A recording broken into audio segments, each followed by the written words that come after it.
السلام عليكم ورحمة الله وبركاته. أهلا بيكم كل متابعينا على قناتنا كريس وحبان، يا رب تكونوا بخير. النهاردة إن شاء الله معانا فيديو مختلف.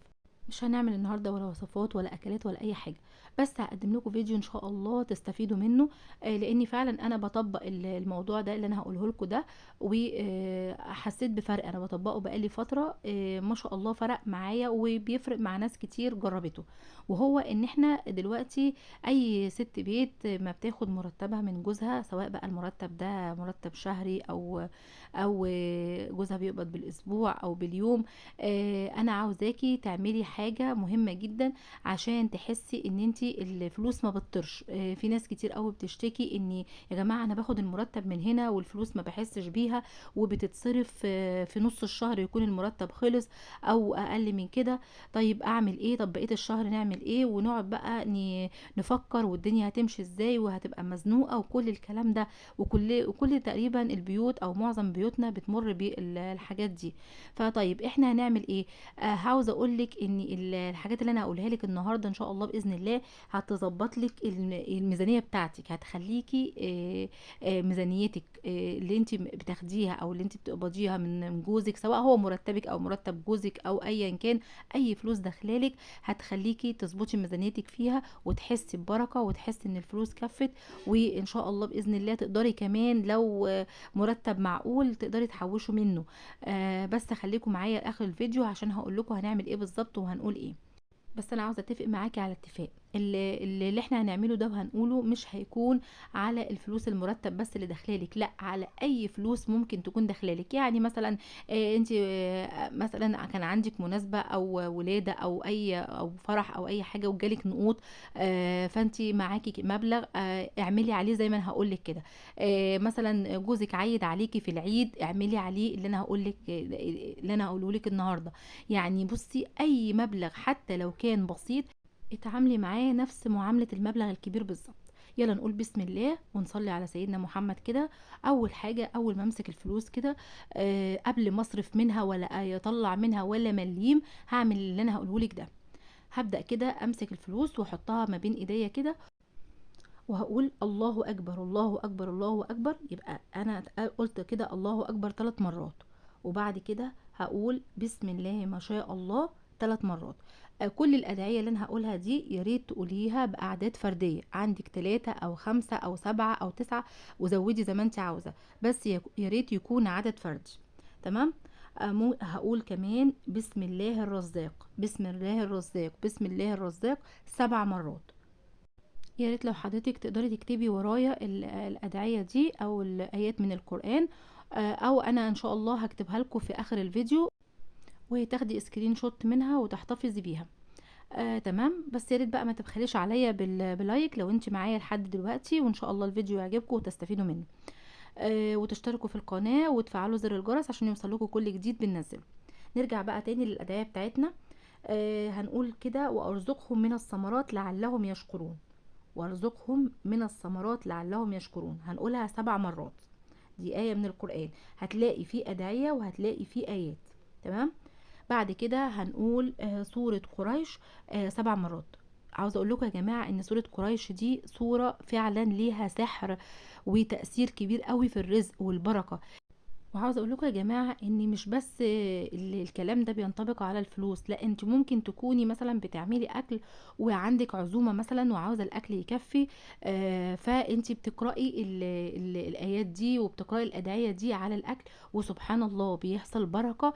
وبتلاقي الاكل كفى وزياده، حتى برضو لو مش عزومه ولا حاجه وانت بتعملي اكل لبيتك، عشان يعني ايه تبقى فيه بركه كده. طول ما انت بتعملي الاكل بتذكري الله وبتصلي على الرسول، وكمان بتقولي سورة قريش وبتقولي الأدعية دي، بتحس بجد في بركة غريبة سبحان الله في كمية الأكل اللي انت عاملاها بتكفي أسرتك وزيادة. نرجع تاني بقى، في برضو آية هنقولها، إن بتقول إن هذا لرزقنا ما له من نفاد. إن هذا لرزقنا ما له من نفاد. برضو هنقولها 7 مرات. تمام. انا بحاول ارددها عشان لو حضرتك هتكتبي ورايا. صدقوني يا جماعة بجد الأدعية دي والآيات دي ليها تأثير حلو قوي فيا ريت تجربوها. والله انا بقولها من منطلق، انا ما بحبش احلف، بس هي من منطلق ايه، من تعلم العلم وعلمه.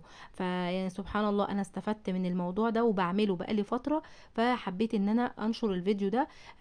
لعل وعسى حد يستفيد ويدعي لي دعوة حلوة كده تكون من نصيب ان شاء الله. هنقول تاني برضو، وجعلت له مالا ممدودا. وجعلت له مالا ممدودا هنقولها 7 مرات. ماشي. في برضو أولئك لهم رزق معلوم. أولئك لهم رزق معلوم. برضو هنقولها 7 مرات. أقل حاجة في المرات اللي انت هتقوليها 3 مرات. عاوزة تزودي بس زي ما اتفقنا يكون أعداد فردية. في دعاء تاني بيقول: قال رب اغفر لي وهب لي ملكا لا ينبغي لأحد من بعدي إنك أنت الوهاب. قال رب اغفر لي وهب لي ملكا لا ينبغي لأحد من بعدي إنك أنت الوهاب. ده دعاء سيدنا سليمان طبعا، لأن سيدنا سليمان ربنا اداله ملك ما اداهوش لحد. طيب في تاني دعاء بقى الرزق. في ناس كتير تعرفه وناس ممكن تكون ما بتعرفوش، فهنقوله مع بعض.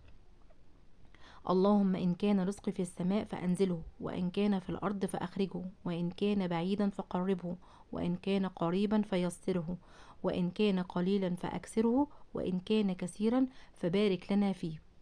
الدعاء ده اسمه دعاء الرزق، دعاء جميل جدا.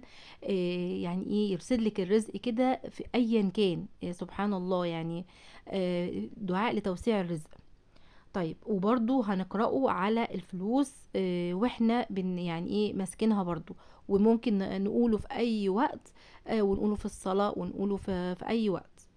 طيب في حاجة تانية، سورة الواقعة. سورة الواقعة يا جماعة من الحاجات او من الصور اللي لو انت واظبتي عليها هت يعني ايه هتزود رزقك وهتبعتلك الرزق. لان سبحان الله في صور في القرآن ربنا خصها كده بحاجات معينة، فمنها سورة الواقعة. لو انت عملتيها ورد يومي ليكي وحافظتي عليها هتلاقي في فرق جامد في حياتك وفي رزقك، وان شاء الله تحسي بالفرق ده. واخر بقى نقطة هكلمك فيها عشان تحسي ببركة وتحسي سبحان الله ان الرزق بيزيد معاكي ومرتبك وميزانيتك بتزيد وبتكفي كمان طول الشهر: اخراج الصدقات.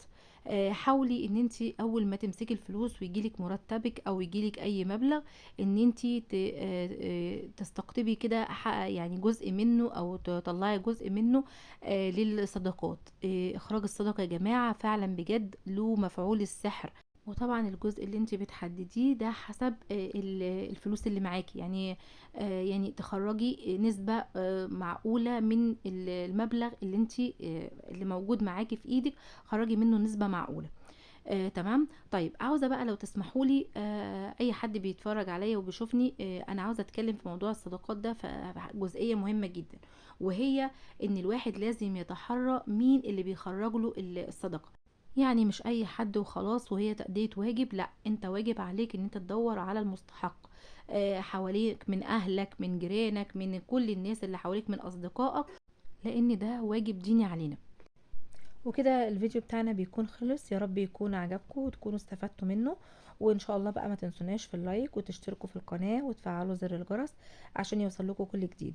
وانا هسيب لكم زي ما ظهر قدامكم كده الادعية، ممكن حضرتك تاخدي كده سكرين شوت منها وتحتفظي بيها عشان تستخدميها كده وقت ما تكوني عاوزة. وان شاء الله اشوفكم في فيديوهات جاية كتير، واترككم في رعاية الله وامنه، والسلام عليكم ورحمة الله وبركاته.